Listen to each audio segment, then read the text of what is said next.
हरे कृष्णा। तो आप सबका रविवारी उत्सव में स्वागत है। विशेष रूप से आप सब विशेष कृपा के पात्र हैं। इतनी सर्दी होने के बावजूद भी आप सब आए हैं। निश्चित रूप से राधा रमन बिहारी आपकी इस तपस्या से प्रसन्न होंगे। आज हम लोग चर्चा करेंगे आध्यात्मिक उन्नति भाग 12, कृष्ण भावनामृत एक अनुपम उपहार। श्री श्रीमदेसी भक्ति वेदांत स्वामी श्रील प्रभुपाद की जय। प्रकृति के नियम अत्यंत सूक्ष्म हैं और बड़ी ही चतुरता से लागू किए जाते हैं, चाहे लोग इसे जाने या न जाने। मनु संहिता में जीवन के बदले जीवन का अधिकार दिया गया है और इसका संसार भर में पालन किया जाता है। इसी प्रकार अन्य नियम भी है जिसके अनुसार कोई एक चींटी भी नहीं मार सकता। उसकी जिम्मेदारी उसे स्वीकार करनी होगी। यदि हम किसी जीव को उत्पन्न नहीं कर सकते तो हमें उसे मारने का अधिकार भी नहीं है। अतएव जो मानव निर्मित नियम मनुष्य की हत्या तथा पशु की हत्या में भेदभाव बरतते हैं वे अपूर्ण हैं।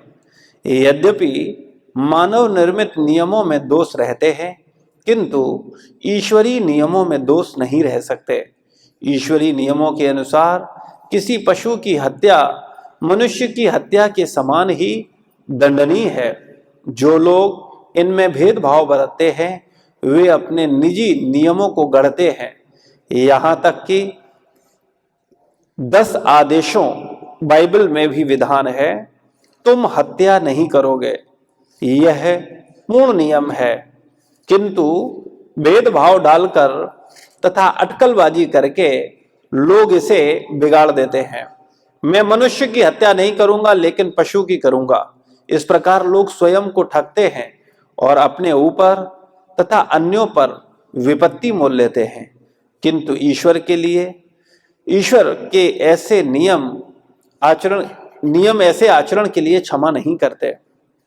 हर कोई ईश्वर का प्राणी है किंतु शरीर या वस्त्र भिन्न भिन्न है। ईश्वर उसका परम पिता है। पिता के अनेक पुत्र हो सकते हैं, इनमें से कुछ बुद्धिमान होते हैं, कुछ नहीं होते। लेकिन यदि बुद्धिमान पुत्र पिता से कहे मेरा कोई भाई बुद्धिमान नहीं है अतः उसे मुझे मार डालने दें, तो क्या पिता राजी हो जाएगा? केवल इसलिए कि वह पुत्र बुद्धिमान नहीं है, दूसरा बाहर से बचने के लिए उसे मारना चाहता है, पिता इसके लिए कभी भी राजी नहीं होगा। इसी प्रकार यदि ईश्वर परम पिता है तो भला वो पशुओं को वध करने के लिए स्वीकृति क्यों देने लगा? क्योंकि वे भी तो उन्हीं की संतानें हैं। भगवद गीता में भगवान अर्जुन से घोषित करते हैं, सारी की सारी 84 लाख योनियां उनकी संतानें हैं और मैं उनका वीरदाता जनक हूँ। जिस प्रकार सामान्य भौतिक प्रजनन में पिता वीर्य देता है और माता भ्रूण को आवश्यक रक्त प्रदान करके शरीर का विकास करती है, उसी प्रकार से सारे जीव जो परम पिता के अंश स्वरूप हैं वे भगवान द्वारा प्रकृति के गर्भ में स्थापित किए जाते हैं। आध्यात्मिक जीवन शाकाहारी होने का प्रश्न नहीं है, अपितु उच्चतर ज्ञान को समझने में है। जब मनुष्य उच्च ज्ञान को प्राप्त कर लेता है तो वह स्वतः शाकाहारी बन जाता है। पंडिता समदर्शना, तो पंडित वह है जो विद्वान ब्राह्मण, हाथी, कुत्ता तथा गाय में कोई भेद नहीं, अंतर नहीं करता। वो समदर्शी होता है, उसकी दृष्टि उन सबको समभाव से देखती है। यह कैसे होता है? वह शरीर को नहीं देखता अपितु आत्मा या आध्यात्मिक स्फुलिंग ब्रह्म को देखता है। वो सोचता है यह कुत्ता है लेकिन यह पूर्व कर्म के अनुसार उत्तम जन्म मिला। यह कुत्ता है लेकिन यह भी जीव है और अपने पूर्व कर्म के कारण ही कुत्ता बना है। और यह विद्वान भी एक जीवित स्फुलिंग है लेकिन उसे अपने पूर्व कर्मों के अनुसार उत्तम जन्म मिला है।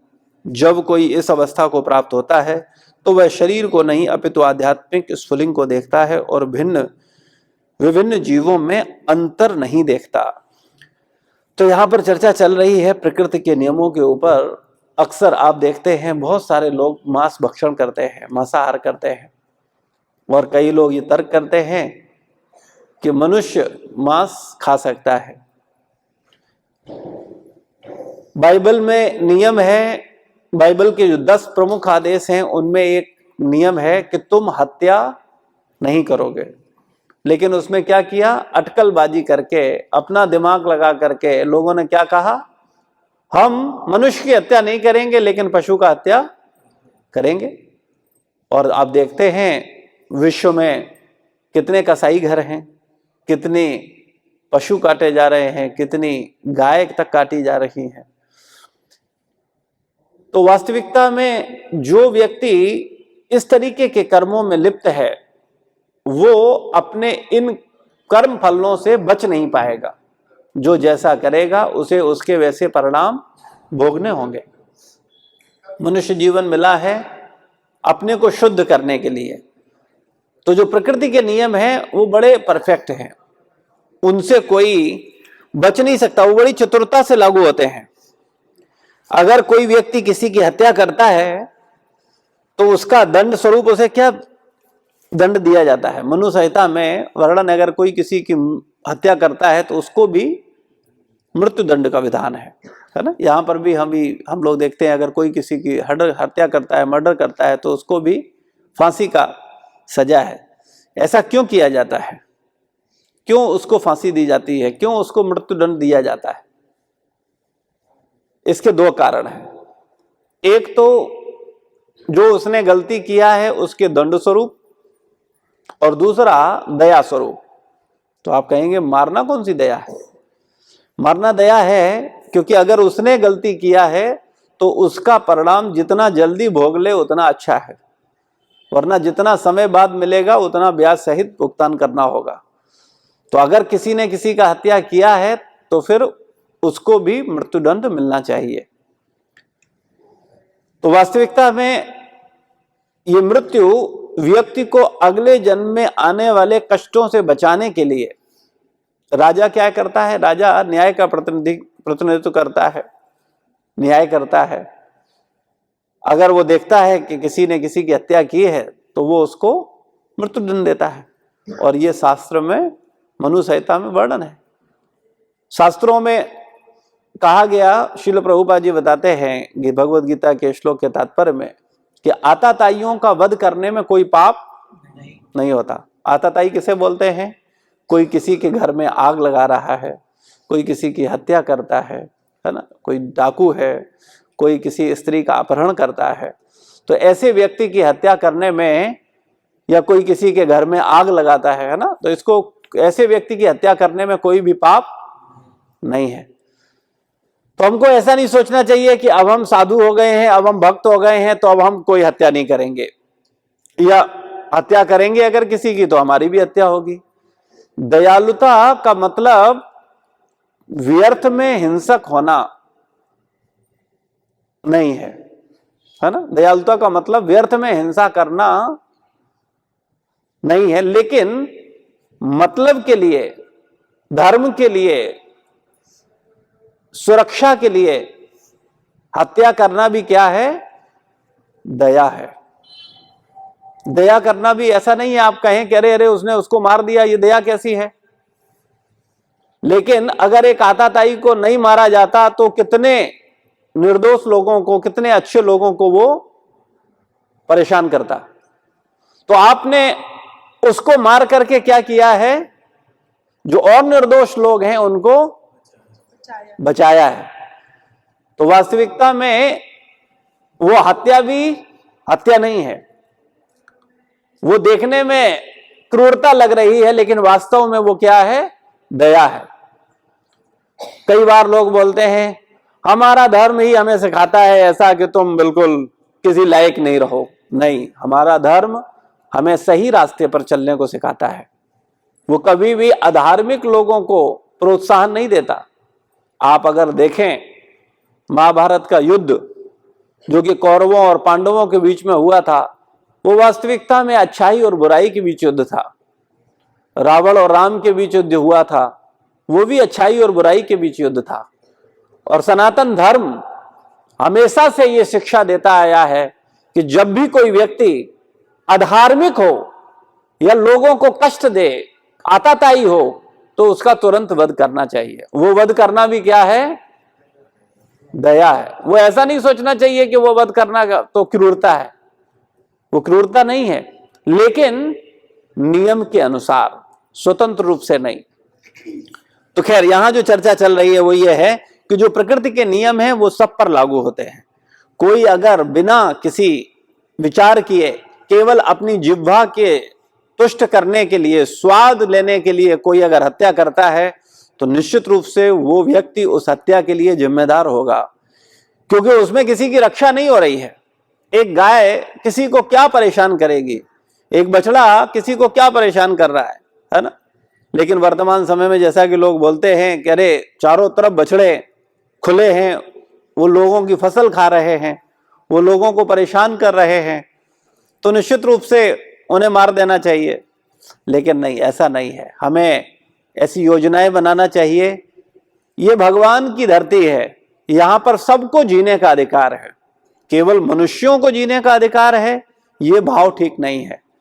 आप देखते हैं कि अगर एक पिता के 4 पुत्र हैं और 4 पुत्र में से अगर एक पुत्र कम बुद्धिमान है, तो इसका मतलब 3 पुत्र कहें कि अरे ये तो पागल है, इसको तो उठाना, खिलाना, सारी जिम्मेदारी लेनी पड़ती है, तो क्यों ना तीनों भाई मिलकर के इसको मार देते हैं और पिता को इसकी परेशानी से मुक्त कर देते हैं, और हम लोग भी परेशान होते हैं और इस परेशानी से मुक्त हो जाते हैं। तो क्या कोई पिता अनुमति देगा? तो सेम इसी प्रकार से प्रभुपाद जी बता रहे हैं कि जो पशु हैं, पक्षी हैं, ये सब कैसे हैं? मनुष्य की अपेक्षा कम बुद्धिमान हैं। लेकिन इसका मतलब यह नहीं है कि हम इनका वध कर दें या इनको मार करके अपनी जिह्वा का पोषण करें। कई बार लोग बोलते हैं, एक व्यक्ति बोला मुझसे, हम अपनी गलती को छुपाने के लिए तर्क नहीं करते, कुतर्क करते हैं। एक व्यक्ति बोला, अरे प्रभु जी, अगर हम ये मुर्गे खाना बंद कर दें तो इतनी मुर्गों की संख्या हो जाएगी कि लोगों का जीना मुश्किल हो जाएगा। तो मैंने कहा, सारे मुर्गों को तुमने ही खा के कंट्रोल कर रखा है। व्यक्ति कुछ भी बोलता है, वास्तविकता में हम जो कर रहे हैं उसका परिणाम हमें भुगतना होगा। ये मनुष्य जीवन शाकाहारी के लिए मिला है, हमें कभी मांसाहार नहीं करना चाहिए। ये मनुष्य शरीर मांसाहार के लिए मिला ही नहीं है। तो आप कहते हैं अरे डॉक्टर ने लिखा है। कई बार जब डॉक्टर लिख देते हैं तो फिर हम बड़ा असमंजस में पड़ जाते हैं कि अब तो डॉक्टर ने लिख दिया है कि भाई मांस खाओ, नहीं मांस खाओगे तो तुम्हारा जीवन जीना मुश्किल है। तो हम कहते हैं कि भाई खाना चाहिए। क्या विचार है आपका? अगर डॉक्टर बोले तो खाना चाहिए कि नहीं खाना चाहिए? डॉक्टर कहे तब भी नहीं खाना चाहिए, तो मर जाना चाहिए।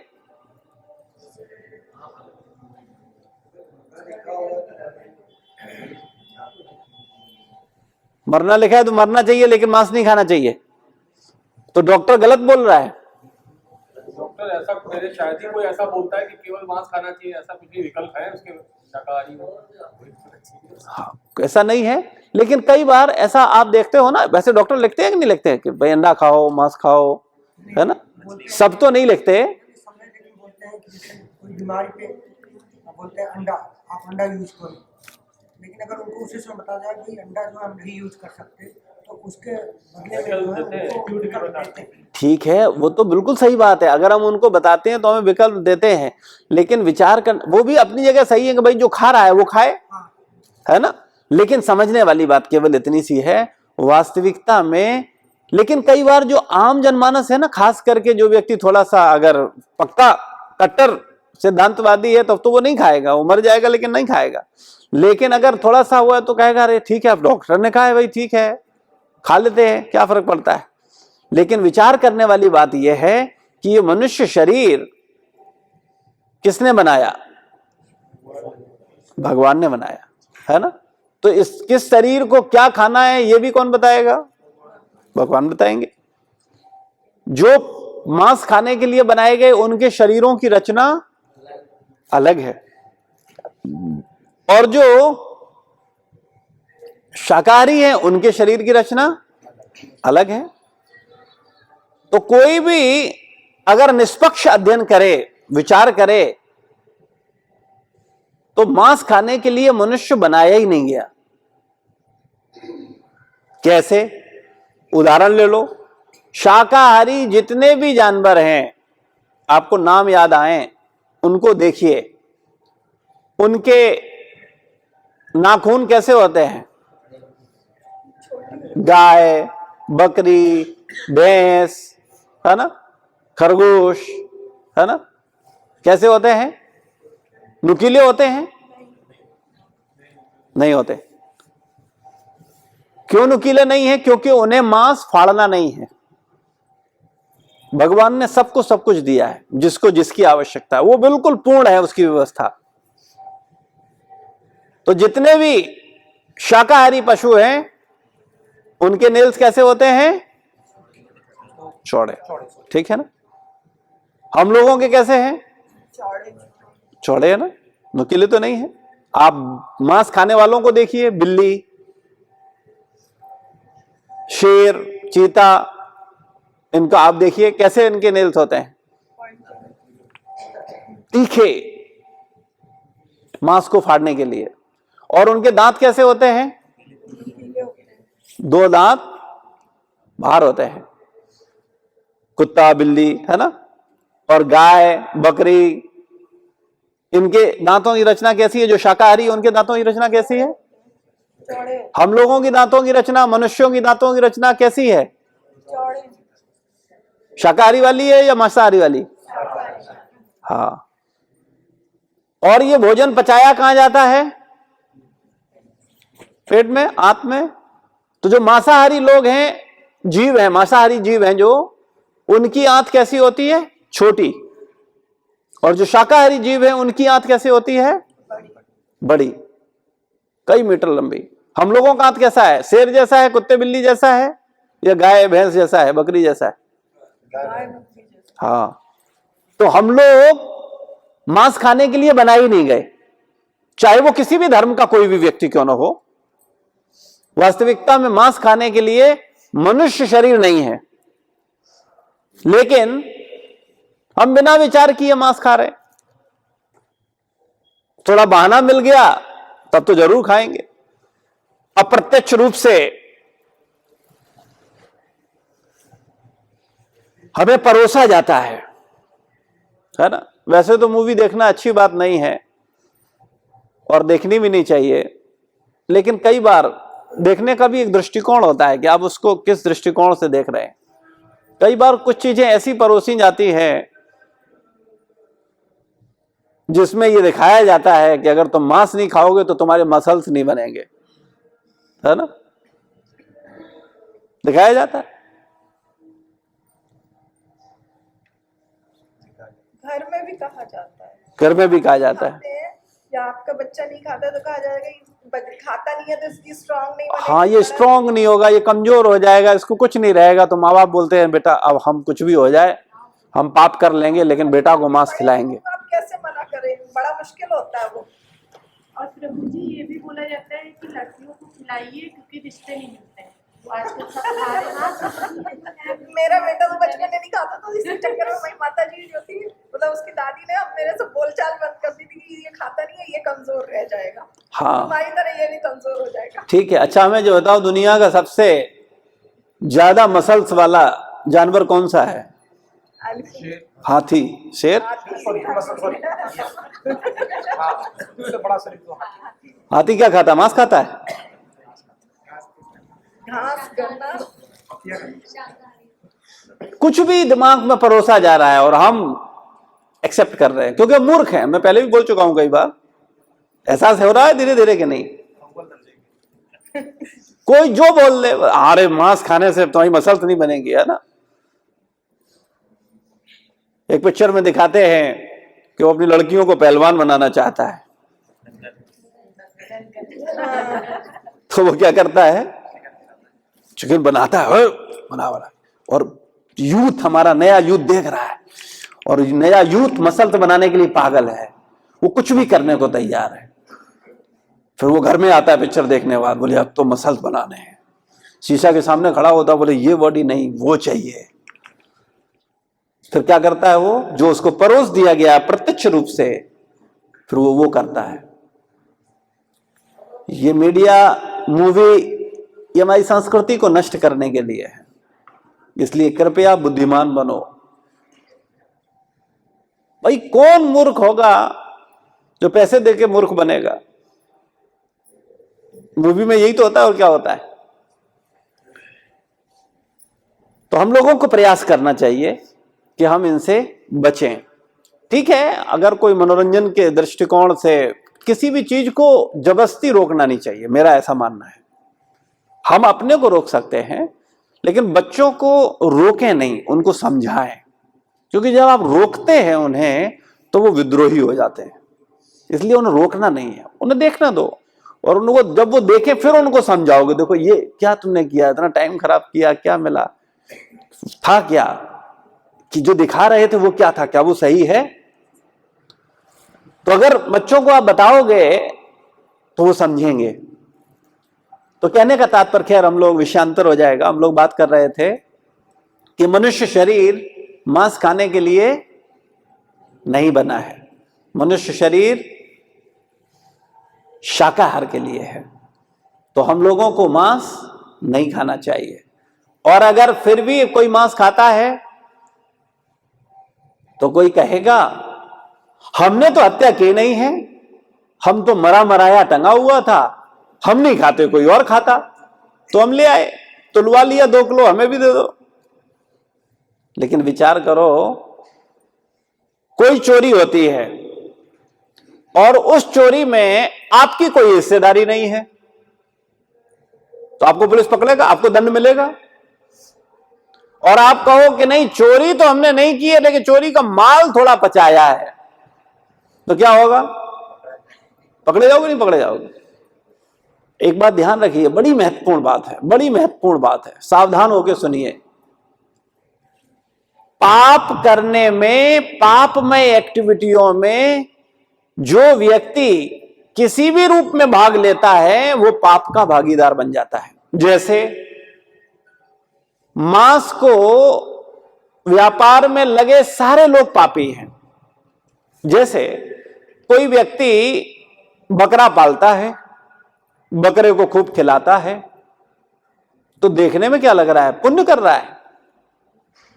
जो बकरे को खिला रहा है, मारने के लिए तो खिला रहा है। कई लोग मछलियां पालन करते हैं, मछली पालन व्यवसाय है,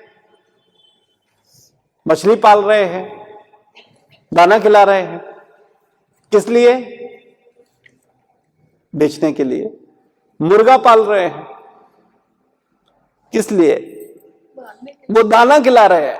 क्या वो पाप है? वो पुण्य है? नहीं। तो पाप में एक्टिविटियों में जितने लोग लगते हैं, जिसने मुर्गा पाला, जिसने मुर्गा बकरा बेचा, जिसने खरीदा, जिसने काटा, जिसने पकाया, जिसने खिलाया, सर्व किया, ये सब, यहां तक कि खिलाए के साथ साथ जिसने उसका अनुमोदन किया। हाँ ठीक है, जिसको जो अच्छा लगे वो ठीक है, उसमें कोई दिक्कत नहीं है, मैं नहीं खाता लेकिन तुम्हें खाना है खाओ, ये सब के सब पाप के भागीदार हैं। बहुत से लोग अपने को बड़ा ओपन माइंडेड मानते हैं, अरे ठीक है जिसे जो करना है करने दो भाई, हम क्यों किसी को मना करें। तो अनुमोदन तो हम लोग कर ही देते हैं कि ठीक है तुम्हें जो अच्छा लगे वो तुम करो, भाई मैं तो नहीं खाता। लेकिन अगर आप अनुमोदन भी कर रहे हैं गलत चीज का, अधर्म का, पाप का, तो आप भी उसके हिस्सेदार हैं। कई बार माताएं कहती हैं कि हम बनाते नहीं, हम खाते नहीं है लेकिन हम बनाते हैं। तो अगर आप बना रहे हो तो आप भी उस पाप में हिस्सेदार बन रहे हो।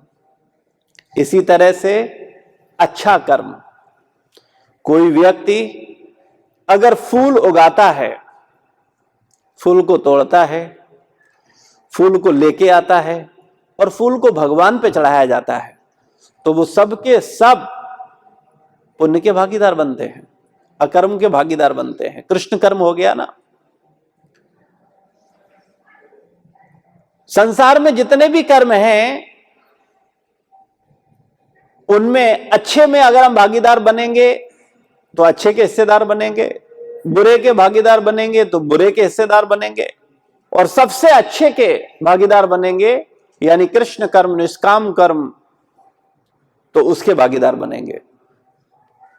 जैसे आप सत्संग में आ रहे हो, ये अच्छा कर्म नहीं है, ये बुरा कर्म भी नहीं है, ना ये अच्छा कर्म है और ना ये बुरा कर्म है। ये कौन सा कर्म है? ये कृष्ण कर्म है। अच्छे और बुरे से ऊपर संसार में जब भी हम कुछ अच्छा करते हैं तो उसे भी भोगने आना पड़ता है, और जब भी कुछ गलत करते हैं तब भी भोगने आना पड़ता है।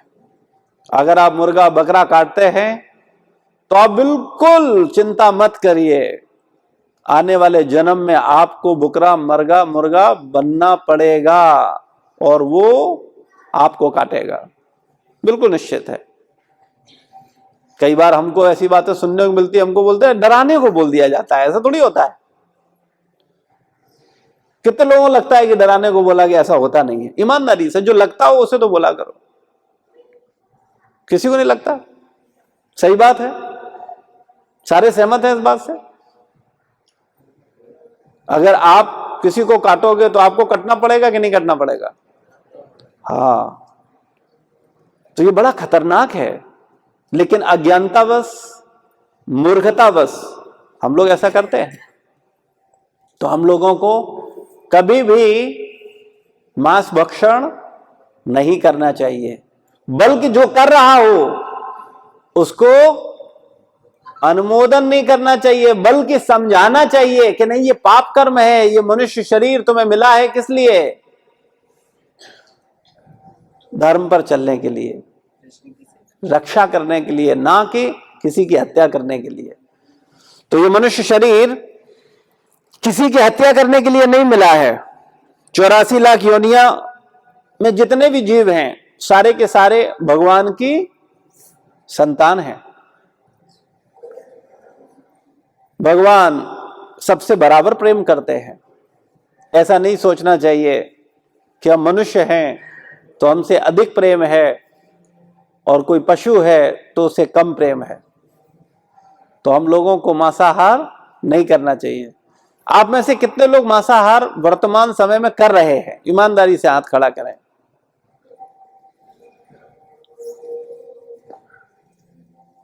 चार लोग हैं, ठीक है, धन्यवाद, आप लोग ईमानदार लोग हैं। माताओं में कोई नहीं है? ठीक है, धन्यवाद।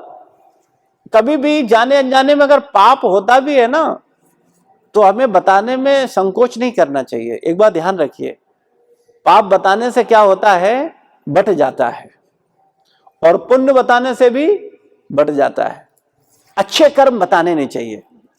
जो आप अच्छा करो, किसी की मदद करो, कुछ अच्छा विचार हो, तो उसको नहीं बताना चाहिए।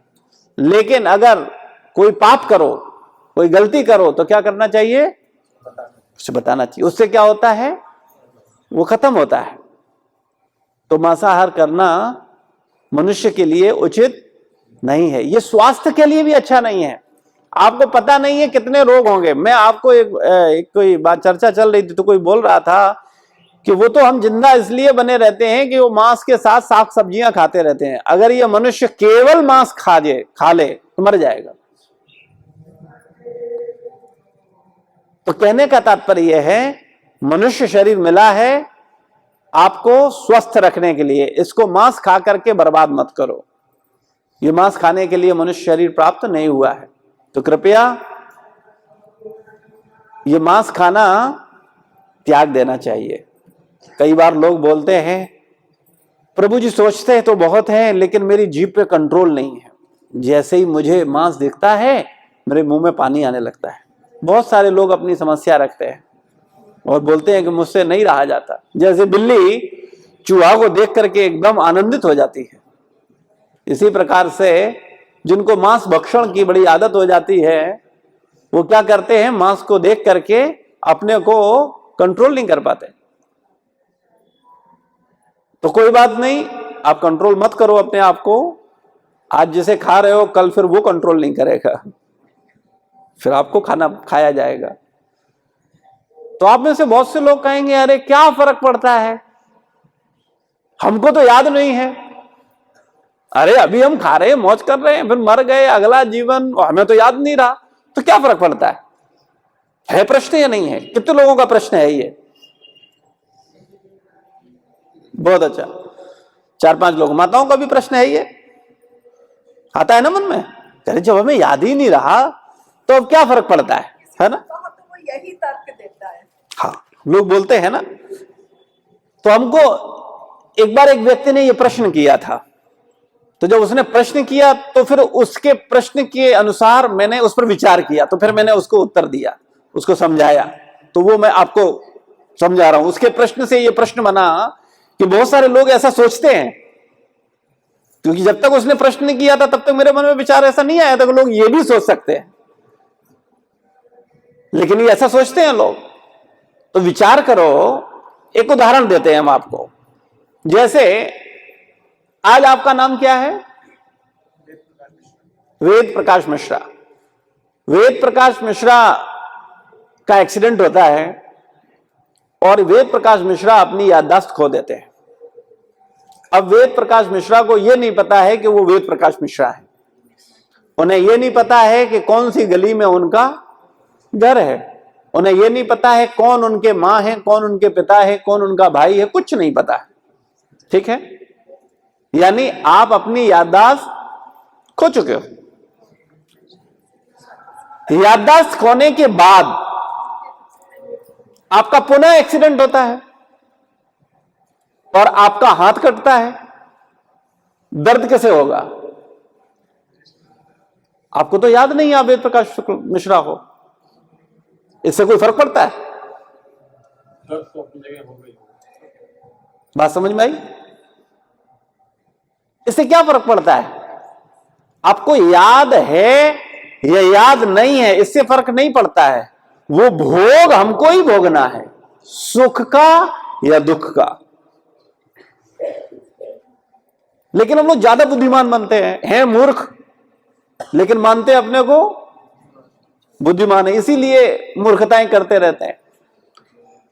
तो कृपया मांस खाना बंद करिए और जो खा रहे हैं उनको बचाइए। कई बार ऐसे माता पिता हैं हमारे संपर्क में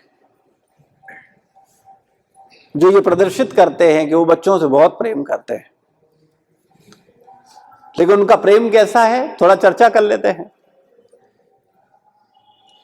पहले स्वयं भी मांस खाते थे, लेकिन जब संपर्क में आए, सत्संग में आए, बैठे, सुने, समझ में आया तो स्वयं ने तो छोड़ दिया, लेकिन बच्चे कंट्रोल में नहीं है, तो बच्चों के लिए खरीद कर ले जाते हैं और बच्चों को खिलाते हैं। और वो बच्चों को खिलाने में दुख अनुभव नहीं करते, वो बच्चों की खुशी में खुशी का अनुभव करते हैं। बताओ ऐसा पिता बुद्धिमान है कि मूर्ख है? हाँ, क्योंकि वो अपने बच्चे की कैसी निर्मम हत्या की व्यवस्था कर रहा है जिसका उसे होश नहीं है, उसमें विचार ही नहीं है उसका कि आज वो अपने बच्चे को जो खिला रहा है कल उसके बच्चे को भी ऐसे ही काटा जाएगा, लेकिन उसका वो दृष्टिकोण नहीं है। तो कई बार जो हमारा प्रेम है या हमारी दया है वो बड़ी हिंसक होती है, और कई बार जो हिंसा है वो बड़ी दयालुता होती है। समझने वाला चाहिए, बुद्धिमान व्यक्ति चाहिए, वो समझ पाए कि क्या हिंसा है और क्या अहिंसा है। तो मनुष्य शरीर हमें मांस खाने के लिए नहीं मिला है, और अगर हम खाएंगे तो निश्चित रूप से इस शरीर को भी अस्वस्थ करेंगे और अगले जन्मों में भी उसके दुष्परिणामों को भोगेंगे। तो कृपया आप भले ही मांस न खाते हो, अंडा न खाते हो। अच्छा, अंडा कितने लोग खाते हैं? ईमानदारी से बता दें, सर्दी के मौसम में सही बोल दें। अभी भी खाते हो? अभी भी चल रहा है?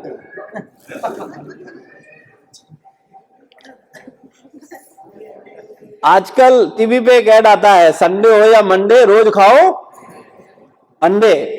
लेकिन पता है ये एड पूरा नहीं चलाया जाता, थोड़ा इसको कट कर दिया गया है।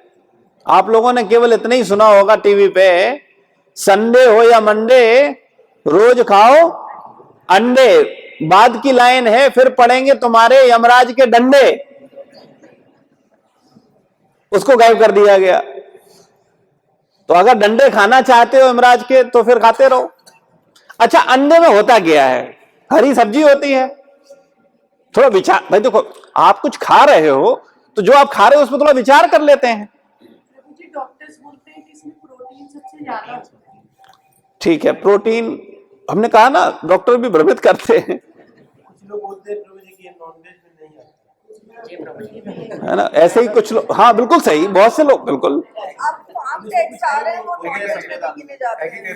वेजिटेरियन नॉन वेजिटेरियन अंडा जो है नॉनवेज में नहीं आता है ना। ऐसे ही आपके कहने से मुझे एक बात याद आई, बियर शराब में नहीं है। बियर को लोग शराब बोले, जौ का पानी है बोले, इसमें कोई दिक्कत नहीं है। शराब, शराब थोड़ी बियर है, ठंडी बियर। तो अंडा, मैं बात कर रहा था अंडा पे विचार, आप जो खा रहे हो उस पर विचार कर लेते हैं। अंडे में क्या है, अंदर क्या है, थोड़ा गहराई से चिंतन करके बताओ। मुर्गे का वीर्य, ठीक है ना। मनुष्य का भी नहीं, किसका? और आप बड़े चाव से खा रहे हो।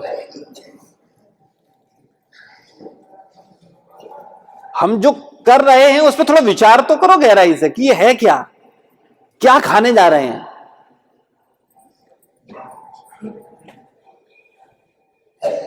कुछ भी खाने के लिए ये मनुष्य शरीर नहीं है। ये आपका जो पेट है या आपका मुंह है, डस्टबिन है क्या? है, डस्टबिन है। अगर हम कहें कि तुम्हारा जो मुंह है वो डस्टबिन है तो बहुत से लोग बुरा मान जाएंगे। आप कैसी बात कर रहे हो? लेकिन ईमानदारी से बताओ तुमने अपना मुंह और अपना पेट डस्टबिन बना रखा है कि नहीं बना रखा है? बासी हो, तिबासी हो, सड़ा हो, गला हो, बच्च हो, अभक्ष हो, सब कुछ डालते रहते हो। ये अंडे और मांस का सेवन बुद्धिमान मनुष्यों को नहीं करना चाहिए। मूर्खों के लिए स्वतंत्रता है। सारी शिक्षाएं किसके लिए हैं? क्या मूर्खों के लिए? तो अगर आप अपने को बुद्धिमान मानते हैं तो मांसाहार और अंडे का सेवन मत करिए। और अगर आज आप अंडे को खा रहे हैं, यानी आज आप किसी के भ्रूण को खा रहे हैं, तो चिंता मत करिए, कल आप भी भ्रूण बनेंगे और आपको कोई खा जाएगा। आप उससे बच नहीं सकते। आप में से किसी के रोंगटे खड़े हो रहे हैं कि मैंने तो कितने अंडे खाए हैं, कितने बार मुझे खाया जाएगा। ऐसा थोड़ी है कि आपने अगर एक अंडा खा लिया तब भी आपको एक ही बार खाया जाएगा, और आपने 100 अंडे खाए तब भी आपको एक बार खाया जाए। तो क्या ये न्याय हुआ? प्रकृति के नियम बड़े परफेक्ट हैं। इंसान से गलती हो सकती है लेकिन ईश्वरीय व्यवस्था से कभी कोई गलती नहीं होती। इसको समझिए। अगर कोई व्यक्ति किसी की हत्या करता है तो उसको सजा क्या है? फांसी। और उसने 50 लोगों का हत्या किया, फिर सजा क्या है? तो क्या यह न्याय हुआ? क्या आप इसे न्याय बोलेंगे? एक व्यक्ति ने 50 को मार करके 50 माओं को, 50 बच्चों को, 50 पत्नियों को तड़पाया है, 50 मित्रों को दुख दिया है, और उसकी अगर अकेली हत्या की जाए तो उसके ज्यादा उसके माँ बाप, उसकी पत्नी, उनको ही कष्ट होगा। तो हिसाब तो बराबर नहीं है। तो इसकी व्यवस्था भगवान करते हैं। भगवान क्या करते हैं? 50 बार जन्म देंगे और 50 बार मारेंगे। फिर हम कहते हैं अरे भगवान इतना निर्दयी कैसे हो सकता है? एक बच्ची या बच्चा जो मां के गर्भ में थे, उसको उसकी मां ने अपने पेट में कटवा दिया, अबॉर्शन करवा दिया।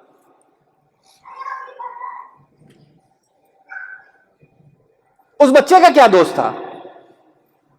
उसने तो कोई पाप नहीं किया।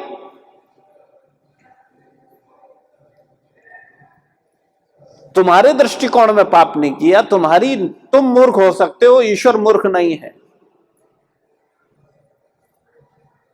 कई बार छोटा सा प्यारा सा गोलू मोलू सा बच्चा बड़ा सुंदर दिख रहा है, जा रहा है 100 की स्पीड में, गाड़ी आती है कुचल करके चली जाती है, और एक तथाकथित दयालु व्यक्ति ईश्वर को दोष देने लगता है।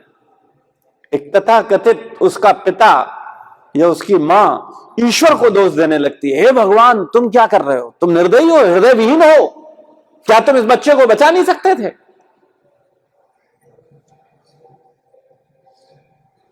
अब तुम्हें क्या पता है उसने जाने कितनों के बच्चे खाए थे।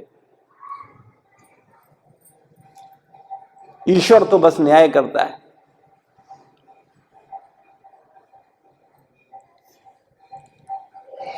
आपके साथ जब भी कुछ बुरा हो तो उसके लिए कभी भी ईश्वर को दोष मत देना। ईश्वर का कोई रोल नहीं है, ईश्वर केवल न्याय कर रहा है। आपको याद नहीं है, उस बच्चे को याद नहीं है, लेकिन ईश्वर की व्यवस्था जो है उसको सब याद है। हालांकि इन सब चीजों में ईश्वर नहीं पड़ता है, वो अपने धाम में आनंद लेता है। उसकी जो व्यवस्था है वो बड़ी परफेक्ट है, वो कार्य करती है। जैसे राष्ट्रपति अपने राष्ट्रपति भवन में आनंद लेता है, लेकिन जो शासन है वो सब व्यवस्था करता है। तो कृपया कोई भी ऐसा कार्य न करें जिसमें आपको ही कष्ट पाना पड़े। ये प्रकृति के नियम बड़े कठोर हैं, और आप ये कहकर के नहीं बच सकते कि अरे हमको तो याद नहीं है, फिर अगले जन्म में जो होगा सो देखा जाएगा, अभी तो हम खाते रहेंगे। कोई बात नहीं, और अभी तक जो खाया है उसके भी परिणाम के लिए तैयार हो जाओ।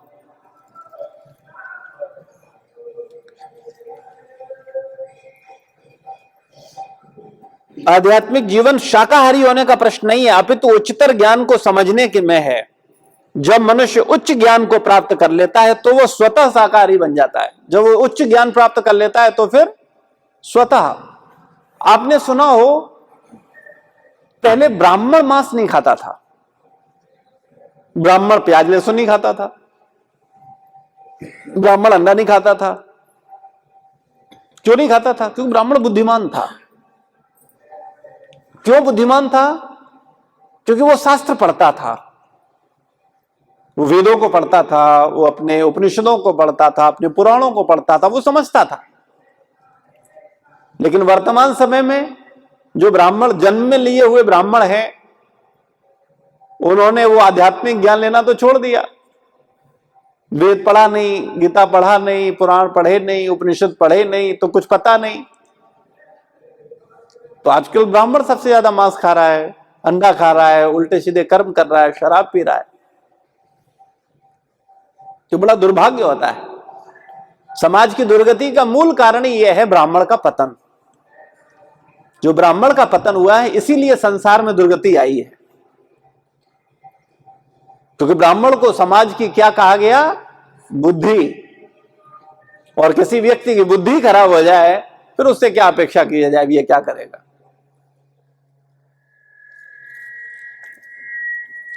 तो वास्तव में मांसाहारियों तथा शाकाहारियों में अंतर न कर पाने के कारण कि गाय या मेमना किस घास को खाता है उसमें भी जीवन होता है, किंतु ईशोपनिषद में दिया गया है वैदिक आदेश हमें पद दिखाता है कि यह किसी की नहीं, यह किसी की है नहीं, यह किसी की है नहीं ग्रहण, किसी की हाय नहीं ग्रहण करनी चाहिए। चूंकि हर वस्तु परमेश्वर की संपत्ति है, अतः मनुष्य उतने अंश का ही भोग कर सकता है जितना ईश्वर ने उसके लिए नियत किया है। यह बात बड़ा महत्वपूर्ण है। आप कुछ भी इकट्ठा कर लो, लेकिन उसका भोग नहीं कर सकते जब तक कि उसकी अनुमति नहीं होगी। आप सैकड़ों लोग हैं, अरबों खरबों की संपत्ति है, लेकिन वो केवल बैंकों में और प्रॉपर्टी के रूप में पड़ी रह जाती है और लोग भूखों मरते हैं। ढेरों उदाहरण है, नाम नहीं लूंगा। एक व्यक्तिगत पर्सनल हमारे टच में थे, उन्होंने मुझे बुलाया, मैं मिलने गया, रोने लगे। बोले मेरे अकाउंट में 85 लाख रुपए पड़ा हुआ है, मेरा ये मकान 3 करोड़ का है जिसमें मैं रह रहा हूं, लेकिन मैं खाने को दुखी हूं, मेरे खाने नहीं मिलता है, मुझे चाह करके भी नहीं भोग सकते।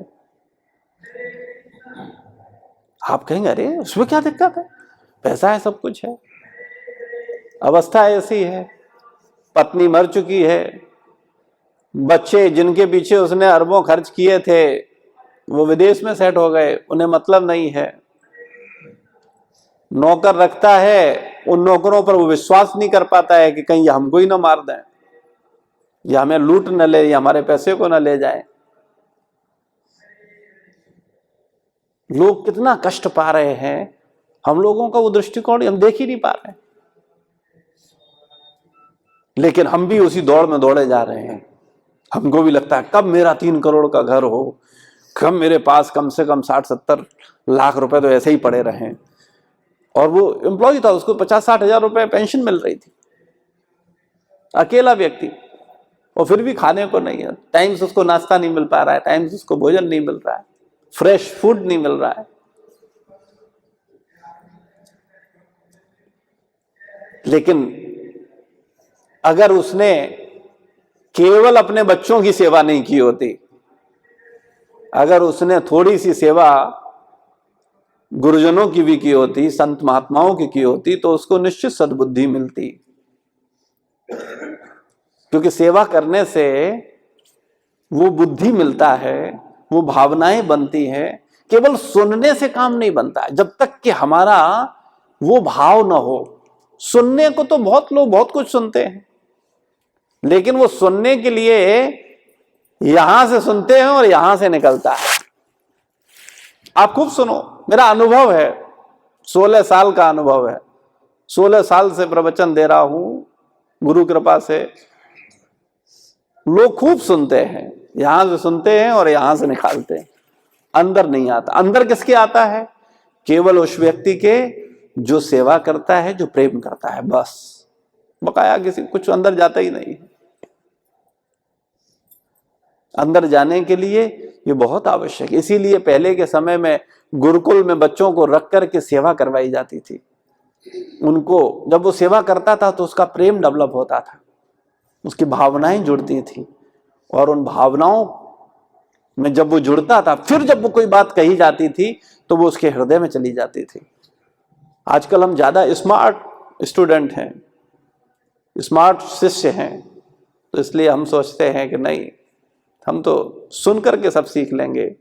सेवा करें न करें, संबंध बनाएं न बनाएं, प्रेम करें न करें, द्वेष करें, और हम सब सीख लेंगे, अपनी बुद्धि बल से सीख लेंगे, या 100 बार सुन करके सीख लेंगे, या लिख करके सीख लेंगे। नहीं, कुछ भी करते रहो, हृदय में नहीं जाएगी बात। कब? जब तक कि आपका वास्तविक प्रेम नहीं होगा। इसीलिए 2 बातें शास्त्रों में कही गई, मैं दोनों बातों को रिपीट करके आपको एक्सप्लेन कर रहा हूं, शायद आपकी समझ में आए।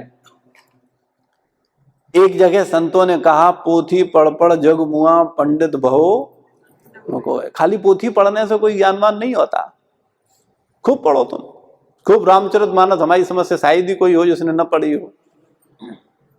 कई बार लोग तो 3-3, 4-4 बार खत्म कर चुके होंगे, लेकिन उसमें कितनी बात को आत्मसात किया है, कितनी बात को हृदय में ले जा पाए हैं, इस पर विचार करना क्यों नहीं होता। तो शास्त्र में, उपनिषदों में एक श्लोक आता है, मैं उसका अर्थ बता रहा हूं आपको। प्रभुपाद जी गीता के श्लोक के तात्पर्य में समझाते हैं कि जब तक किसी व्यक्ति की श्रद्धा, प्रेम भगवान में और गुरु में समान रूप से नहीं होगा। कैसा? समान, ऐसा नहीं थोड़ा ज्यादा थोड़ा कम नहीं, समान। जितना भगवान में उसकी श्रद्धा है, प्रेम है, उतना ही उसका गुरु में प्रेम और श्रद्धा है। ऐसे व्यक्ति के हृदय में स्वतः आध्यात्मिक ज्ञान प्रकट हो जाता है, स्वाभाविक।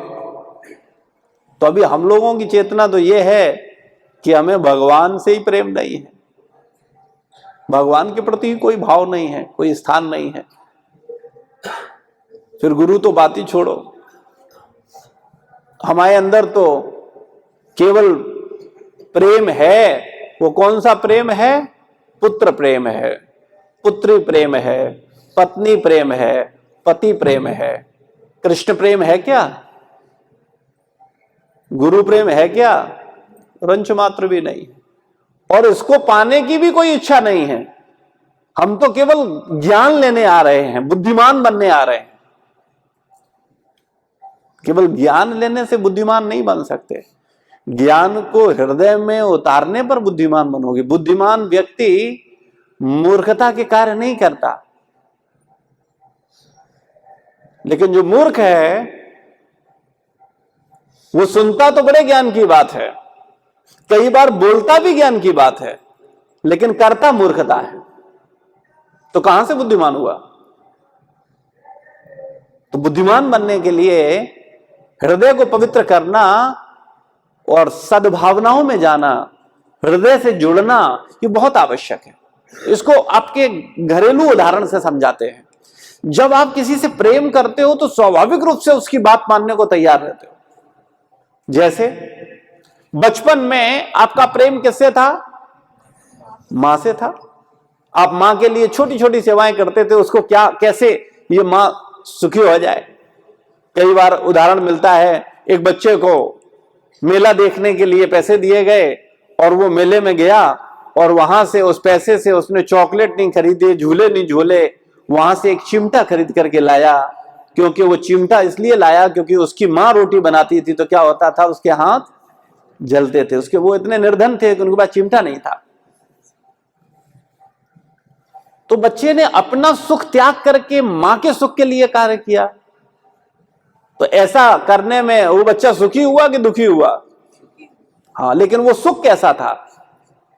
आंतरिक था कि बाह्य था? हाँ, मैं फिर कहूंगा, हम लोग मूर्ख हो गए हैं।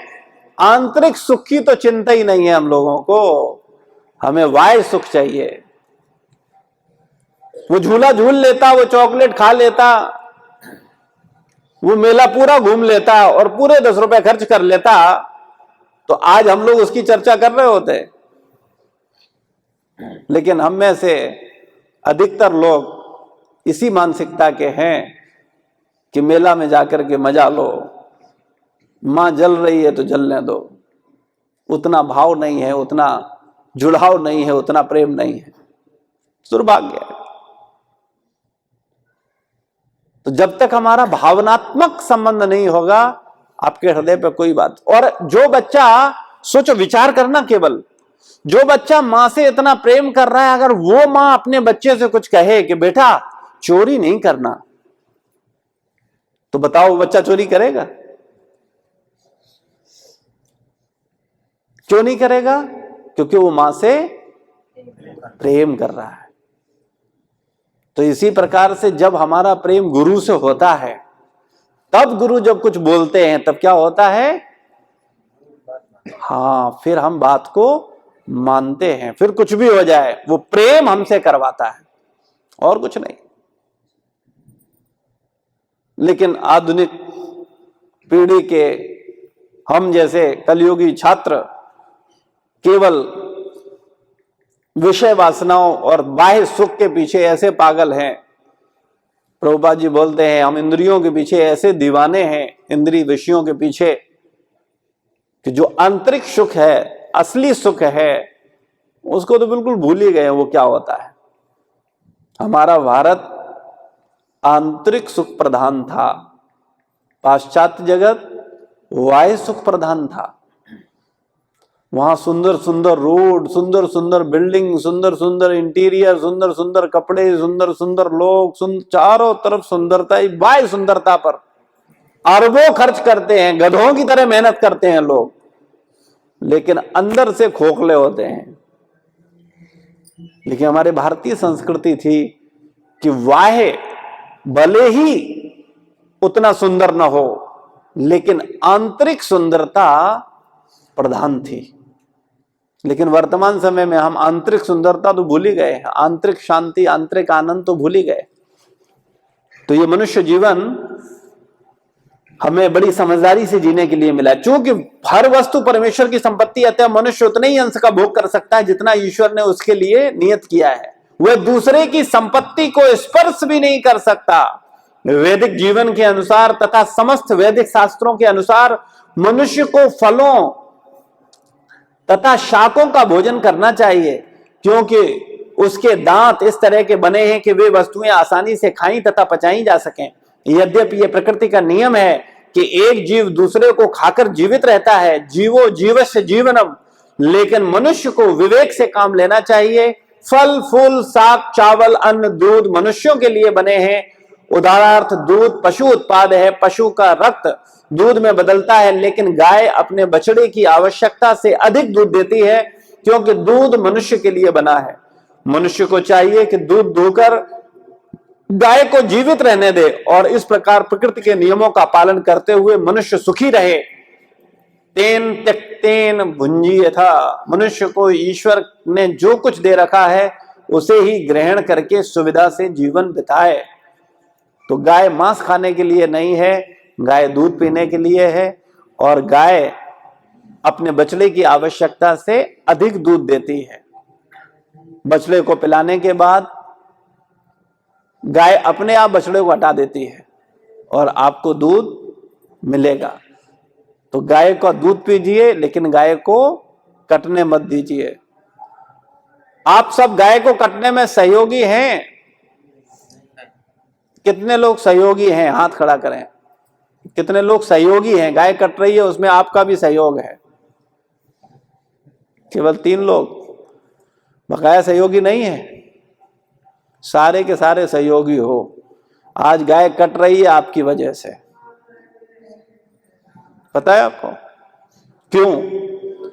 क्योंकि तुम गाय का दूध नहीं पीते हो, तुम भैंस का दूध पीते हो। तुम्हारा बुद्धि भैंस जैसा हो गया है, तुम्हारे बच्चों का बुद्धि भैंस जैसा हो गया है। कभी देखा है आपने गाय को और भैंस को भेद किया है? गाय बुद्धिमान है कि भैंस बुद्धिमान है? सच में एहसास किया है कि केवल बोलने के लिए बोल दिया? हाँ। गाय, आप किसका दूध पीते हो?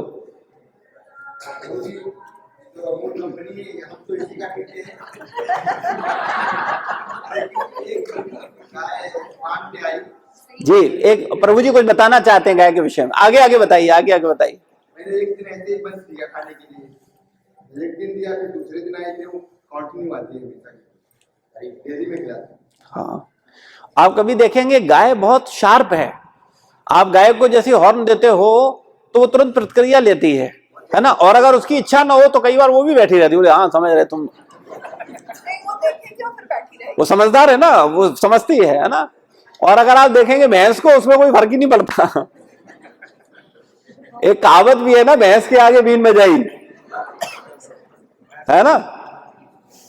तो आप कितने लोग चाहते हो आपके बच्चे भैंसे और भैंस की तरह हो जाएं? कितने लोग चाहते हैं? हाथ खड़ा करें। कोई नहीं चाहता, लेकिन कर्म तो सारे वही कर रहे हो। गाय का दूध सस्ता है कि भैंस का दूध सस्ता है?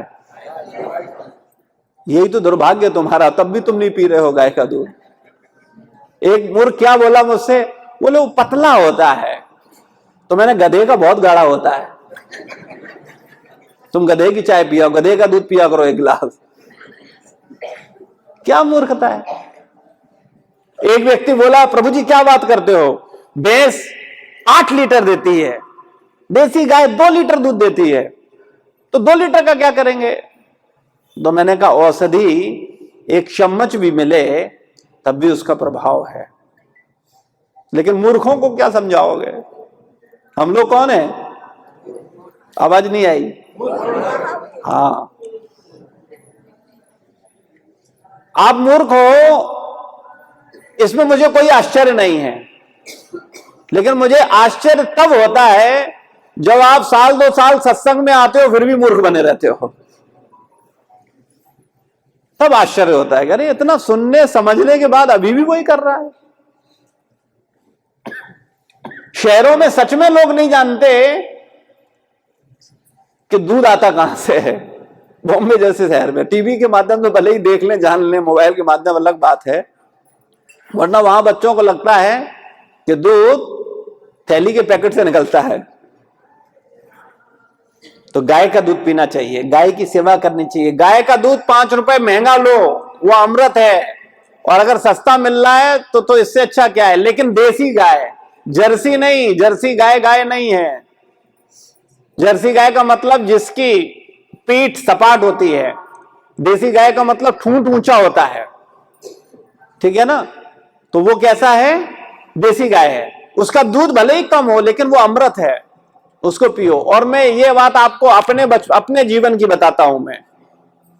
मैंने जब से इसे सुना, हमने अपने 3 बच्चों को कभी गाय के अलावा कोई दूध पिलाया ही नहीं आज तक। कृष्णा, वृंदा, राधिका, तीनों की तीनों बचपन से एक ही दूध पिए हैं, और वो भी देसी गाय का। जब हम इटावा में थे, अपने सीमित संसाधनों में हम गाय का ही दूध मंगाते थे, और देसी गाय का हमारे लिए स्पेशल अलग लेकर के आता था। और मैं उसको कीमत पर बहस नहीं करता था, मैंने कोई बात नहीं, मुझे गाय का चाहिए। मैंने उसे स्पेशल बोला, भाई मुझे वैद्य ने बोला है। हालांकि मैंने झूठ बोला था, मुझे किसी वैद्य ने नहीं बोला था, मुझे परम वैद्य भगवान ने बोला था कि गाय का दूध पीना चाहिए। भगवान ने भैंसे पाली या गाय पाली? भगवान बुद्धिमान थे कि आप बुद्धिमान हो? आप क्या पाल रहे हो? कितने गर्व से बोल रहे हैं। अगर आज का सत्संग समझ में आएगा तो कल ही जाना मार्केट में, भैंस बेच के आना और गाय लेकर के आना। अगर चाहते हो तुम्हारे बच्चे बुद्धिमान बने तो, और भैंस जैसी मोटी बुद्धि के बनाना चाहते हो तो पिलाओ, जो पिलाना है सो पिलाओ। तो कृपया सावधान रहिए। और ये गाय कटने के लिए हम जिम्मेदार हैं, क्योंकि अगर आप संकल्प ले लो कि नहीं मैं केवल गाय का दूध पीऊंगा और गाय के अलावा कोई और दूध नहीं पीऊंगा, गाय पलने लग जाएगी। क्यों नहीं पालेंगे भाई? समाज में, कॉमर्स में एक है ना मांग और पूर्ति का नियम, जिसकी मांग होती है, आज क्या है, मांग ही खत्म हो गई। आपके अंदर से आप लोग मूर्ख हो गए हो, आप भैंस का दूध पी रहे हो। तो जब भैंस का दूध पियोगे, भैंस का दूध मांगोगे, तो गाय का दूध कहां से बिकेगा? जो गाय का दूध बिकेगा नहीं तो गाय पालेगा कौन? जब गाय पलेगी नहीं तो कटेगी तो स्वाभाविक। तो गाय काटने के जिम्मेदार कौन है? आप सब हो। हम लोग बड़ी बड़ी बातें करते हैं, हमारे राजनेता बड़ी बड़ी बातें करते हैं गाय की, लेकिन किसी को गाय की चिंता नहीं है। अगर गाय की चिंता हो, केवल एक नियम, और कोई नियम की आवश्यकता नहीं है, केवल एक आह्वान कि अगर आप चाहते हो आप बुद्धिमान हो, स्वस्थ हो, तो आप गाय का दूध पियो। अगर कोई देसी गाय का दूध पीता है तो अब तो ये रिसर्च में आ गया है, उसे कैंसर नहीं होगा। और जिस गाय का मूत्र इतना पवित्र है, उसका दूध कितना पवित्र होगा, विचार करो। हमने गाय के मूत्र का सेवन खूब किया है, और गाय का मूत्र कब्ज की असली दवा है। गाय के मूत्र को शास्त्र में गंगा जी का स्थान दिया गया है। शास्त्र में कुछ लिखा है, वो बड़ा महत्वपूर्ण है। हम शास्त्र के अनुसार करते हैं, गाय के गोबर को पवित्र कहा गया है ना। आजकल के लोग, मूर्ख लोग, भैंस के गोबर से घर लिपते हैं, उनका बस नहीं चलता, वो बिल्ली के गू से लिपने लगे। हाँ, वो तो कहेंगे अरे मल तो मल है, गाय का हो, बिल्ली का हो, कुत्ता हो, क्या फर्क पड़ता है भाई। आजकल के साइंटिफिक बच्चे क्या कहेंगे, आजकल के तथाकथित बुद्धिजीवी क्या कहेंगे, अरे मल तो मल, कैसी बात कर रहे हो मम्मी पापा, ये गोबर है वो गोबर है, क्या फर्क पड़ता है। बहुत बड़ा फर्क है। हमारे वेदों में जो बात कही गई थी आज साइंस सिद्ध कर रही है। गाय के गोबर में ऐसे बैक्टीरिया हैं जो कि नेगेटिव बैक्टीरिया को, जो गलत बैक्टीरिया उनको नष्ट करते हैं। तो कहने का तात्पर्य केवल यह है, गाय का दूध कैसा है, हाँ अमृत है। तो कृपया अमृत पीजिए, भैंस का दूध बंद करिए। श्रील प्रभुपाद की जय, गुरु महाराज की जय, समस्त भक्त वृंद की जय।